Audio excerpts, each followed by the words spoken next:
Hello বন্ধুরা, কেমন আছেন সবাই? আশা করছি যে যেখান থেকে আমাকে দেখছেন সবাই ভালো আছেন, সুস্থ আছেন। আমিও আপনাদের আশীর্বাদে ভালোই আছি, সুস্থই আছি।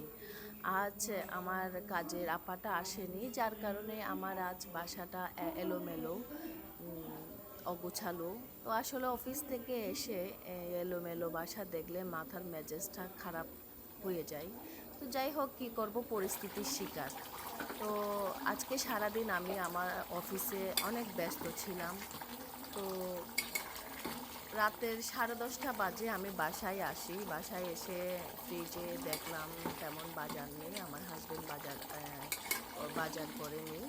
তো মাসিক বাজার করে, সে অবশ্যই বাজার করেনি, হয়তোবা ২-১ দিন পরেই করবে। তো ফ্রিজে মাছ আছে, মাছগুলো ছুটাইতে অনেকক্ষণ সময় লাগবে, তাই এম ডিম ছিল শর্টকাটে, আর আলু ছিল শর্টকাটে, একটা তরকারি রান্না করলাম। তো আ আর দুপুরবেলার একটু আম বাঁধাকপির তরকারিও আছে। আমার হাসব্যান্ড অবশ্যই রাতের বেলায় ভাত খায় না। সে রুটি খায় ২ বেলা। তার ডায়াবেটিস আছে। আমি তাকে ২ বেলায় মানে রুটি দিই।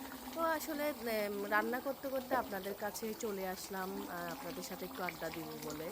তো আপনারা যদি আমার এই ভিডিওটা ভালো লেগে থাকে তাহলে একটা লাইক দিয়েন। আর যদি আমার পাশে থাকতে চান তাহলে একটা সাবস্ক্রাইব করেন। ভালো থাকবেন, সুস্থ থাকবেন, নিরাপদে থাকবেন। হুম?